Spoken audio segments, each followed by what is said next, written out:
이재명 대통령이 설탕에 부담금을 매기자라는 제안을 했습니다. 대통령의 SNS 내용도 한번 보시죠. 설탕도 담배처럼 세금, 그 부담금으로 지역 공공의료 재투자. 여러분의 의견은 어떠신가요? 라고 대통령이 제언을 한 겁니다. 일종의 정책 제안으로도 볼 수 있습니다. 의견 수렴을 위한 정책 제안.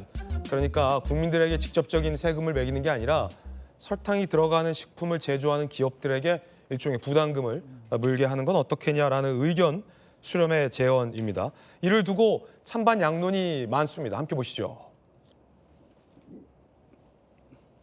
들어보시죠. 저는 뭐 좋다고 웰컴이라 생각해요. 세금을 내면은 덜 사용하게 되겠지. 그러면은 전반적으로 국민들 전체 보건 증진이 되기 때문에 보건 비용이 주는 거예요. 그게 썩 도움이 되는 것 같은 생각은 안 드는데 제품을 사던가 소비를 할 때 저희가 더 많은 금액을 지불을 해야 되니까 저는 좋은 건 아닌 것 같습니다. 사회적으로 찬반 양론이 있을 수 있는 이 주제입니다. 설탕에 일종의 어떤 간접세를 부과하는 다른 나라들의 사례도 있고 우리나라에서도 역대 정부에서 검토를 했었지만 결국은 국민들의 어떤 물가 상승 부담으로 이어질 수 있다는 우려 때문에 도입하지 않았던 반대와 신중의 의견도 있을 수 있습니다.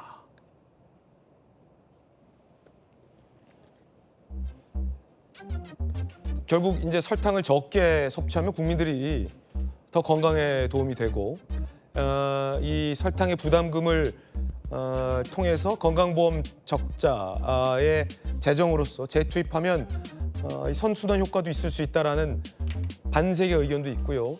결국 업체들이 부담금을 맞게 되면 식품 가격 인상으로 이어지고 이것은 국민들에 대한 어떤 물가와 경제적인 부담으로 이어지고 결국은 저소득층에게 가장 먼저 타격이 오는 이 역진성 논란도 있을 수 있다라는 신중론과 반대의 의견도 가능한 상황입니다.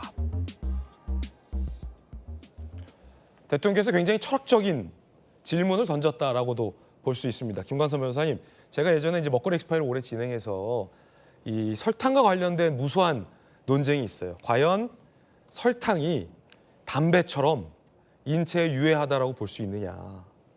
그럼 설탕을 많이 섭취하면 몸에 안 좋다. 그럼 과당은?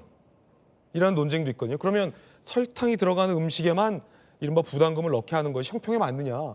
과당은? 제로 콜라는 뭐 이런 논란이 가능하다는 거예요. 어떻게 보세요?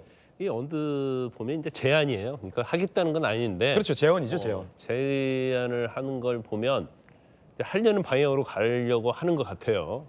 그래서 우리가 이제 피상태로 보면 설탕 안 먹으면 건강에 좋지. 네.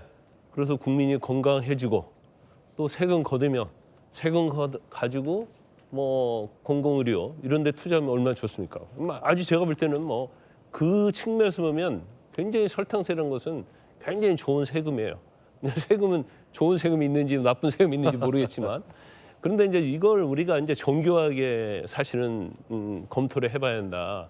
이유가 뭐냐면 이제 첫 번째는 설탕에 세금을 매기게 되면 한 가지 예를 들어서 뭐 대기업한테 설탕 세금을 매긴다. 그런데 그게 전가가 어디로 되겠습니까? 결과적으로 우리가 먹는 음료수랄지 네. 식품에 전가가 되는 거예요. 피자나 뭐 치킨이나 콜라나. 그렇죠. 그럼 대기업이 비용을 조달해야 하니까 결과적으로 그건 간접세로 우리한테 다가온다. 특히 이제 콜라 이런 것은 뭐 진짜 많이 먹는 거 아니에요? 또 서민들이 많이 먹어요. 그러면 그런 걸 먹고 싶은데 가격이 높아. 근데 나는 설탕세가 있고 설탕이 있기 때문에 안 먹어? 그러진 않을 거란 말이에요. 그래서 이건 굉장히 고민이 되는 부분이 있는 것이고 그다음에 두 번째는 만약에 뭐 설탕세를 매겼어요. 근데 나는 비싼 값을 주고라도 단 걸 먹고 싶어. 네. 그럼 국민의 부담이 더 가는 것이잖아요. 그런데 또 문제가 뭐냐면 이런 거에는 음료나 이런 거에 설탕이 안 들어가니까 커피숍, 레스토랑 가가지고 네. 설탕이 많이 들어간 뭐 디저트, 네. 음료수를 또 사 먹어요. 그걸 어떻게 할 것이냐. 이제 그런 문제들. 그다음에 이제 세 번째는 또 중요한 것 중에 하나가 이렇게 따져보면 우리가 탄수화물 많이 먹어가지고 병 많이 생기잖아요. 예. 근데 탄수화물이 몸에 들어가면 그게 다당이 되거든요. 당분이 되거든. 네. 그러면 이제 그것까지 과연 건강에 의해서 막을 수 있느냐 이런 이제 복잡한 문제가 있기 때문에 이것은 뭐 굉장히 뭐 토론도 많이 하고 공론화도 많이 해야 하고 그로 인해서 이제 간접세의 어떤 문제랄지 이런 것들도 좀 문제가 될 것 같아요. 네. 식품업계에서는 일단 우려의 목소리도 나오고 있는 상황이라고 합니다. 함께 보시죠. 관련 보도를 보면 이렇게 되면 코카콜라가 1.8리터당 198원의 부담금이 부과될 수 있고 2021년 발의하는 기준으로 5%가량 가격 상승이다라면 이 서민들에게는 부담일 수 있어요. 식품업계 관계자, 제품 가격 인상으로 이어질 확률이 높다. 결국 소비자 부담만 증가할 것이다. 물가 안정을 위해 가격 인상 자제를 요구하는 상황에서 앞뒤가 맞지 않다라는 반대의 목소리도 있습니다. 그런가 하면 해외 성공 사례도 있다라고 찬성의 목소리도 있습니다. 실제 영국에서는 청량 음료의 설탕 함량이 47% 감소됐다. 꼭 가격 인상으로 가지 않고 식품 업체들이 설탕의 함량을 줄이는 방식으로 대체될 수도 있다라는 찬성 의견입니다. 프랑스는 청량 음료를 먹는 소비 자체가 아예 줄어들었다라는 얘기도 있고요. 비만과 과체중의 감소 효과가 있다라는 찬성의 의견도 있습니다. 자, 그러니까 거듭 말씀드리지만 대통령이 설탕 세금을 매기겠다라고 도입을 결정한 사안이 아닙니다. 설탕에 이 기업에게 부담금을 부과하는 방향은 어떠냐라는 정책을 제안했다라고 보는 것이 타당할 텐데 찬반 양론을 지금 언급하고 있어요. 설탕 많이 드시는 뜨끔한 분, 성치훈 부대변인 어떻게 보십니까? 저 의외로 단 거를 별로 안 좋아하는데. 아, 그래요? 네, 의외로. 근데 글쎄요, 일단 아까 말씀하신 것처럼 대통령께서 일단 제안을 한번 해보시고 네. 논의 한번 해보자. 우리나라에서 논의가 안 됐던 건 아니죠. 아까도 발의안도 2021년이기 아니 이런 사회적 때문에. 토론은 좋아요. 그렇죠. 그러니까 저는 매우 바람직한 방식으로 자 우리 국민들 설탕과 관련돼서 한번 논의해 봅시다라고 던지신 거기 때문에 저는 매우 바람직한 방향으로 이끌어 갔다라는 생각을 하고요. 말씀하신 것처럼 성공 사례도 있고요. 자, 한 3년 전에 대한민국에서 가장 유행했던 게 요즘은 이제 두쫑쿠, 두바이 쫀드 쿠키인데 3년 전에 가장 유행했던 게 뭔지 기억하십니까? 탕후루요? 예, 탕후루죠.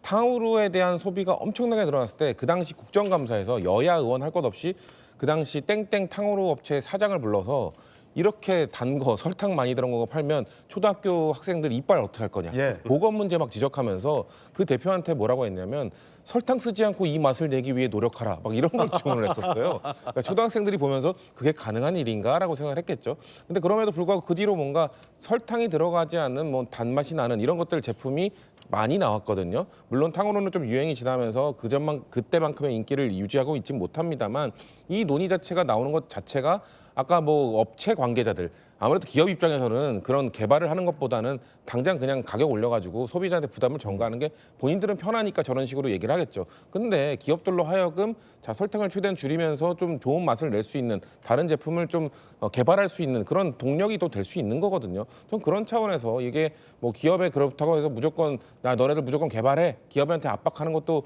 뭐 능사는 아닙니다만 국민들로 하여금 설탕의 과도한 섭취 이런 것들이 세금을 매길 정도로 아니면 세금을 매기는 걸 논의를 해볼 정도로 문제가 된다. 해외에는 도입을 했고 성공 사례도 있다. 이거를 국민들께 알려드리는 것 자체가 국민들의 인식을 바꾸는 거기 때문에 저는 바람직한 논의 제기였다고 생각합니다. 네. 하피프로 함께하고 있습니다.